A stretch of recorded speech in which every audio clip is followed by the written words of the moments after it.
Hi, I'm David Anderson, photographer with Fly Life magazine, and I'm here with some tips to improve your fishing photography.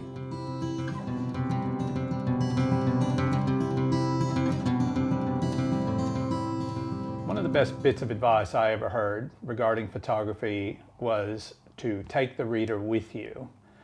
This was given to me many years ago at one of the magazines I worked for, when they suggested that when going to photograph something, it was important to think of the person viewing the photograph as you were taking them. What are you showing this person? Where are we? What are we doing here?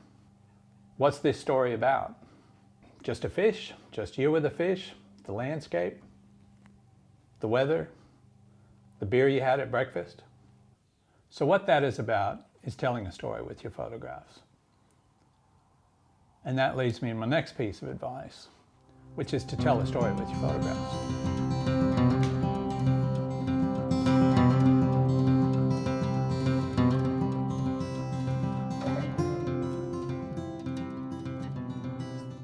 So here's how I go about telling a story with photos. The first thing I do is take a lot of photos. Call it spray and pray. It's also the way I play pool. For this article on the deep south of New Zealand, I took 4,500 photos over a period of about 7 days. Everywhere we went, everything we saw, every good fish. What I wanted to come back with were all the best landscapes, all the best fish, and all the best hookups. My next bit of advice when you're taking a photo is to ask yourself, what is this photo about? And that's something I do almost every time I take a picture, no matter what the job is. In fishing, that question often is, where am I at? An important thing to consider when photographing landscapes is perspective. Is it a vast panorama that tells a big story? Or is it a tight, detailed shot that focuses the viewer's attention very specifically?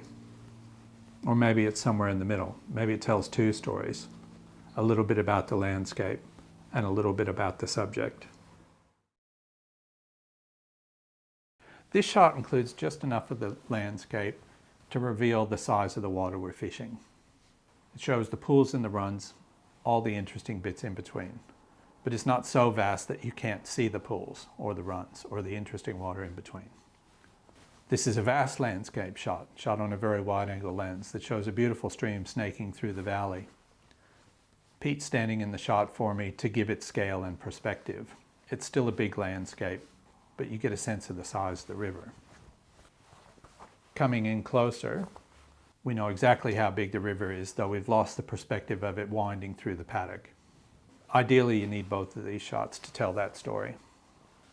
This shot's about the reflection on the water. It shows enough of the creek to get that done. This shot's about the oaks along the creek.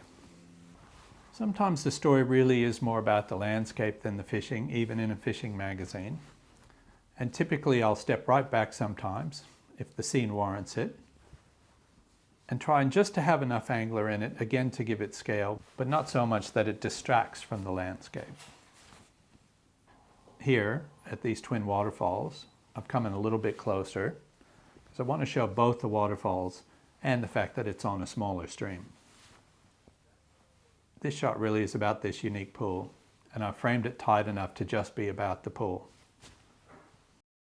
If I come across a particularly good scene, I may spend a lot of time on it.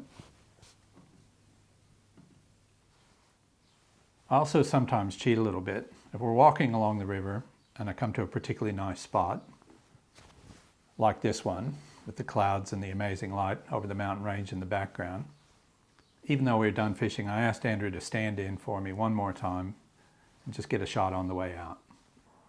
In this photo, we were walking past this water, heading further up the hills. But the color of the water, the grass and the mountains in the distance really appealed to me. So I asked Andrew to walk down to the pool, have a few casts, so I could get the photo. Okay, it's a little bit fake, but it does tell a story.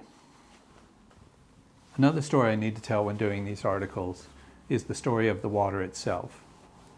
What kind of water am I on? A medium-sized stream? A small stream? A larger river? Somewhere so overgrown you can't even see the water. Here the color of the water was very unique. In these photos I wanted to show how overgrown this stream is. I've done this here by including all the overhanging branches in the photograph. Here even tighter. When shooting the little details, it's important to come in close. A macro lens makes this much easier. This is a large stonefly nymph that we put on the reel to give it scale. Here's an adult stonefly. I'll put it on the reel seat of my rod to get that beautiful timber and to sneak that word light in. And here's another nymph, a real big one this time. The tiny reel and my hand in the background make it massive. This photo is given scale by the texture of my hat. Obviously, as great as all that is, and as interesting as all that is, it wouldn't be much of a fishing magazine, nor would I keep my job for long if I didn't come back from a shoot with lots of pictures of fish.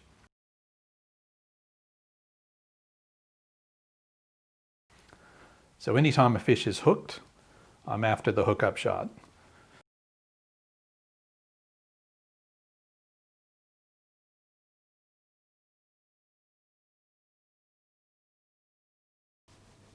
Here Andrew is about to net a fish, but there's a lot of interesting elements in the landscape, so I've backed off a little bit.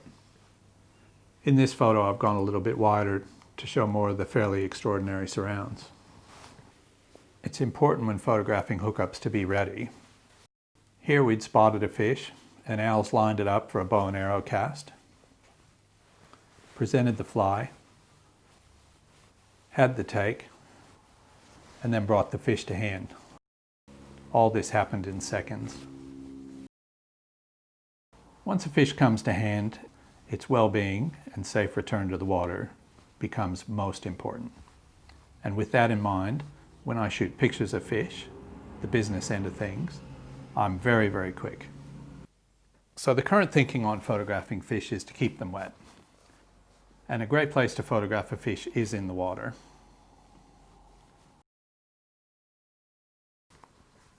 Sometimes we'll pull the fish out of the water, but only for a second or two. It's a couple of quick frames, then straight back in. Because of this fish's great color, we did hold him out of the water, but just for a second or two. A couple of quick frames, then straight back in.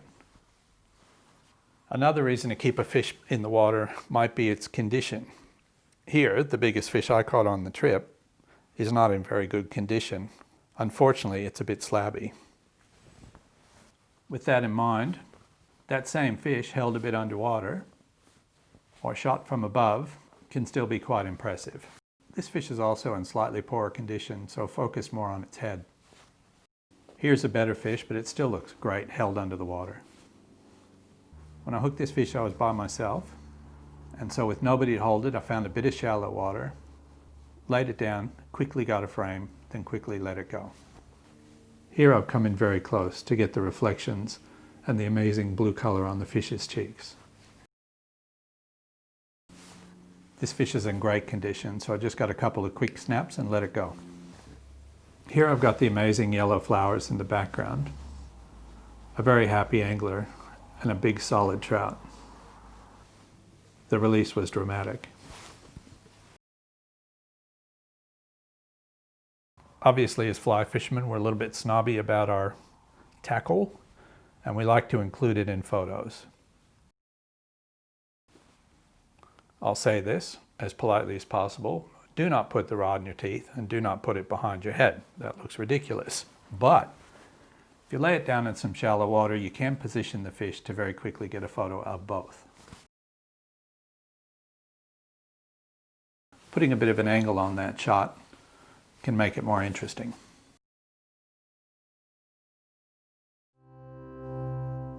What makes a photo great is the story it tells. It doesn't matter if you do this with your phone, or a great DSLR, or even a Canon. The content of the photos is the story. Make each one count.